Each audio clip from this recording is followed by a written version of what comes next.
Restless is sorry for some spotty episode releases this last month. Have you ever gotten that horrible summer cold? Well, both hosts of Restless did and lost their voices on alternating weeks. They had to save the voices for Sunday. Stay healthy out there. Good vibes only. See you soon. Oh, Pastor Michael, I think this is going to be one of our short GA episodes. So, Pastor Michael, there are a few other things that happened at the PCA GA. We just we got done interviewing Gabe Wrench.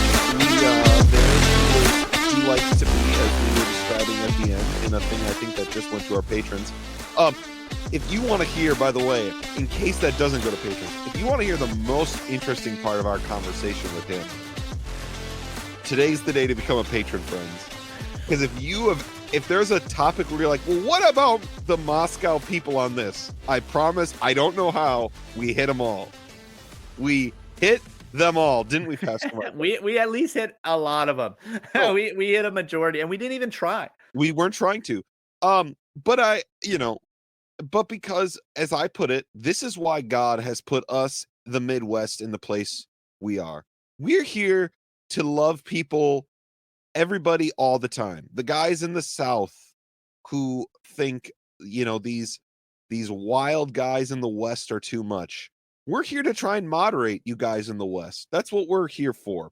Now, there are other things that happened at the PCA GA, and Pastor Michael and I are unmoved in our love for the PCA, unmoved in our optimism, unmoved good in our vibes only. Good vibes only for M&A and everybody. But Pastor Michael, there are a few other things that happened at the GA that we should just bring up briefly as we walk through a few of these things this summer. Should we, do you want to touch on the study committees that were passed, or is there something else you'd like to touch on briefly? Let's do it. Let's talk about the study committee. So study committees are a thing that can be done in the PCA and have been done over its history. If you go to the PCA Historical Society website, you can find every study committee that's ever been produced. And what a study committee is that the moderator will appoint men to do work in a certain area, right? Studying a certain topic, and then bring back a report of some kind to the whole of the assembly. And that report could just be informational. It could be informational and then also have potential action steps. It could be informational, present action steps for the church broadly and locally, and also include things like recommended overtures to change something about the church. And so there's lots of different things that could happen with a study committee. They're non-binding, meaning a study committee could come out and you could say, I disagree. I think that's wrong. And that's fine because it's non-binding. It doesn't actually have constitutional authority at all. But it can be helpful in kind of directing the church in different ways, or it could be unhelpful. Not every study committee has been equal over the course of the PCA's life, but generally speaking, I think they can be good and helpful things when done well. So this year, go ahead. Yeah. So I was going to say, what study committees were passed this year? Yeah, so there are two study committees. There was others that were asked for that may come up later, but the two that actually made it through are, number one, a study committee on a directory of public worship, and number two, a study committee on the topic of Christian nationalism. So I think we should talk about each of these in turn. All right. So let's do the one on the directory of worship. Why would that be important, Pastor Michael? And by the way, this is the one I'm happiest that went through, by the way. Yeah. There's actually quite a bit of consensus. If you go back like 2 years, there were guys with big churches in the PCA that were saying things like, if we, make a directory of public worship that's binding, our church is leaving the denomination. It's right. Like, well, that's not a good sign for you. But this year it seemed like there was much more broad consensus to do this sort of thing from many different wings of the PCA. And so a directory of public worship in almost every Reformed tradition, especially, other NAPARC churches today, there's some form of a binding directory of worship where it explains different elements of worship, how different elements of worship should work, what they should include, those sorts of things, right? So it'll walk through maybe different elements of the worship service, how they should be handled, what should be done about them.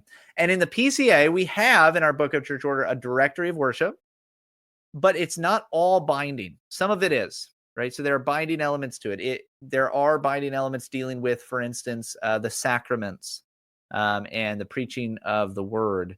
But there's marriage, and famous marriage statement on who can be married. Yes, and there is a statement on marriage that's constitutional, but otherwise it's not binding. It's it's good advice, but it's not binding.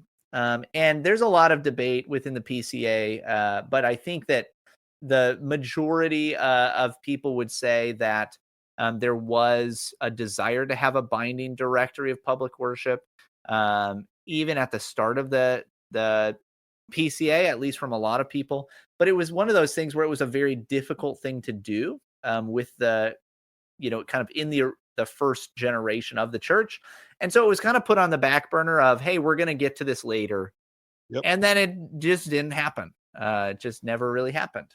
And I think that part of the reason there's interest in this for a person who doesn't know is there is I think the PCA is the only established Reformed denomination without one. It is, right? Yep. So it puts us in a bit of a weird place too, but it does make sense because we were all coming out of the most unhealthy denomination that had ever existed. And you looked around and you're like, well, we need to unify. And it was like, well, these people are like basically an evangelical church, because all of these people were like, how do we survive in this horrible thing? Some of them were fundamentalist churches. Some were basically evangelical. Some had followed a Southern Presbyterian model, right? All these things. Well, all right, we need to form the denomination. We're probably not going to get a directory of worship done today. Yeah. So, but I do think it's good so that we can say we do have unity in our understanding of the regulative principle of worship, even if it doesn't mean our services have uniformity. That's what I'm really hopeful for. Yep. Yeah, I think so. And I think that's the general desire of the body. And so this passed, overwhelmingly. And so now there's going to be a group. It hasn't been named yet, I don't think, but it'll be a group of men who are they're going to spend time working through what could be a binding directory that may come with a full directory. It may come with hey, we have these pieces that we recommend presbyteries overture the General Assembly to pass. And so we'll see how that ends up. So they're just going to study the topic and bring to us a report by the next General Assembly, hopefully. It could be pushed out longer. Sometimes that happens, but they should be able to bring a report to us on this soon. And there's been a lot of people that have been working on this for a while. Yeah.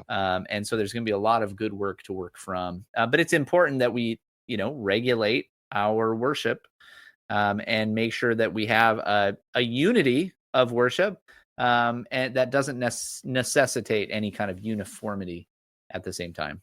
Yep. So the other one, Christian nationalism. Christian nationalism. What's your feeling on this guy?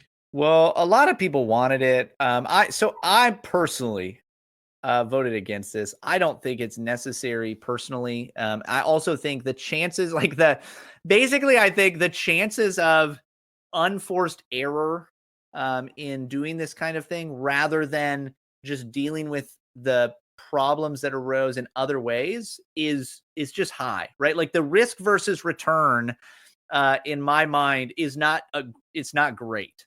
And that's because Christian nationalism, number one, it's because if you look at a lot of the conversations being had about Christian nationalism throughout the PCA, and I did this personally at General Assembly, where I would ask people, what is Christian nationalism? Like, what do you think about it? Like, a lot of people would say, well, I want this committee. I'd say, okay, well, what is it? And for instance, I was out to lunch with these two great guys, and I said, they're from somewhere in Tennessee and elders.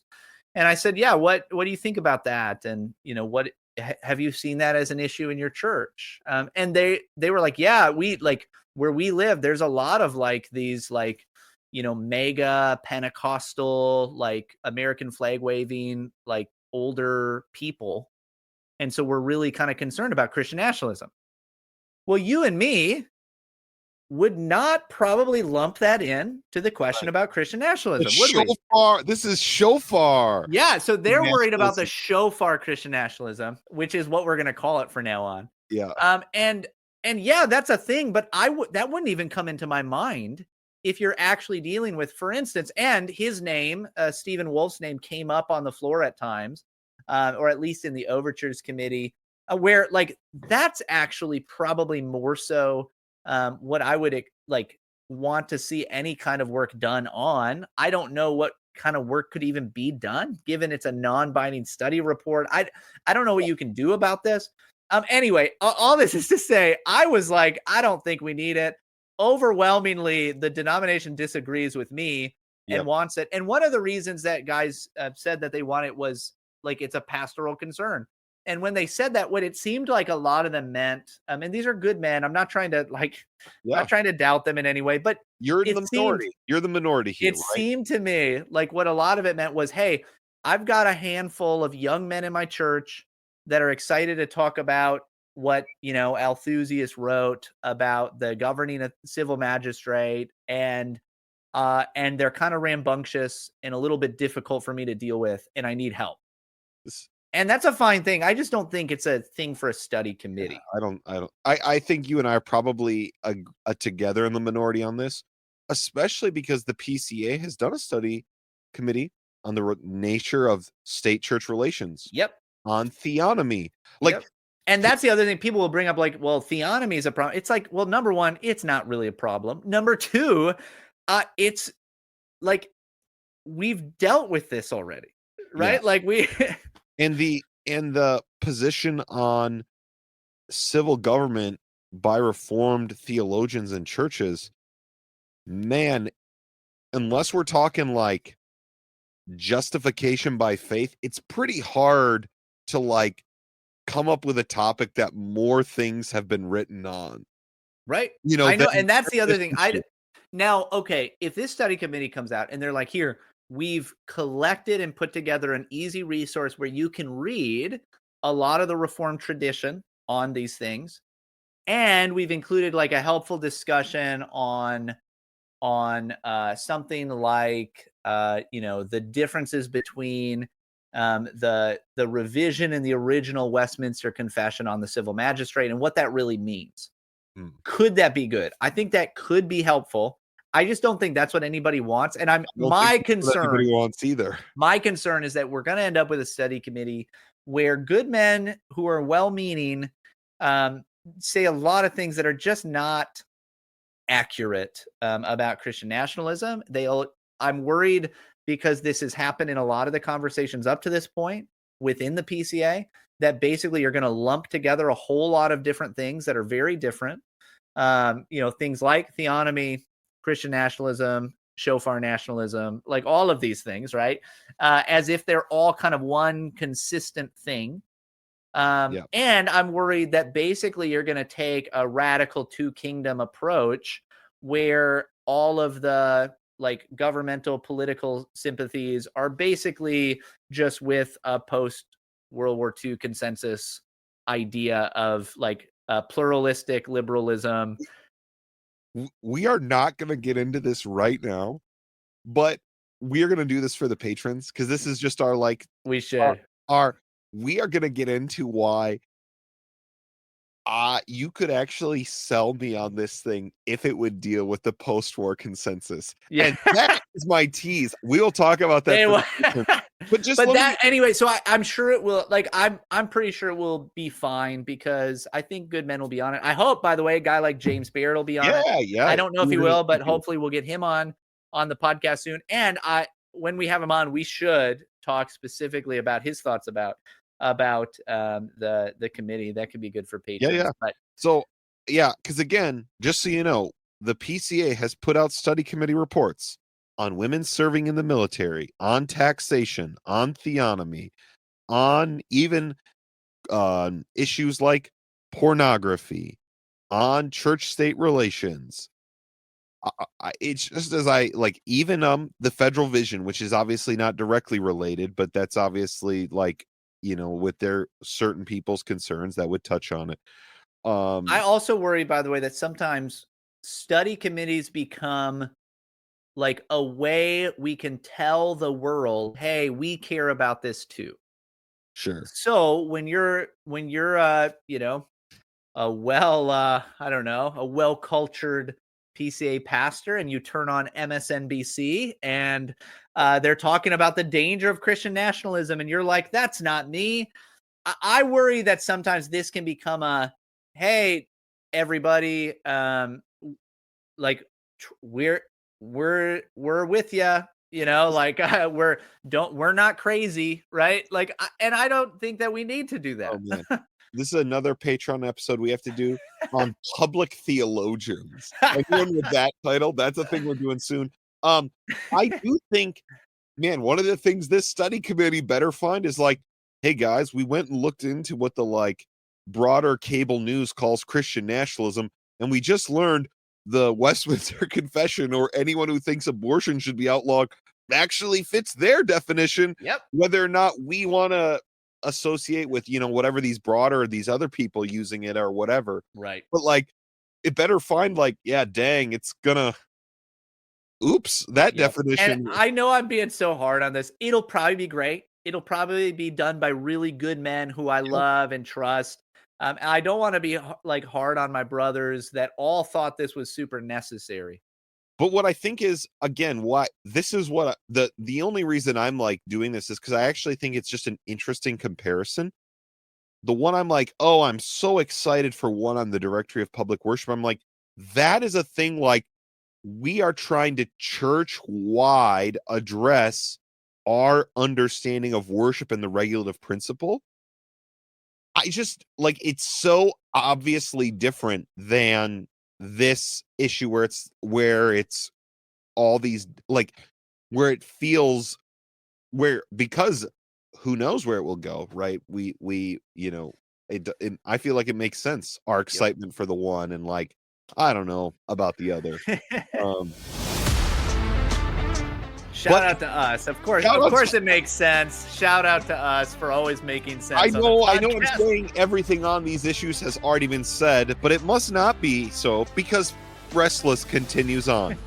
Restless continues on with good vibes for everybody. So thanks for listening to this short episode. We are way behind on reading Restless. We might do 2 months in one for you all coming up. We have good interviews. I'm looking forward to some of the interviews Pastor Michael has told me we do. All right. We'll check you later.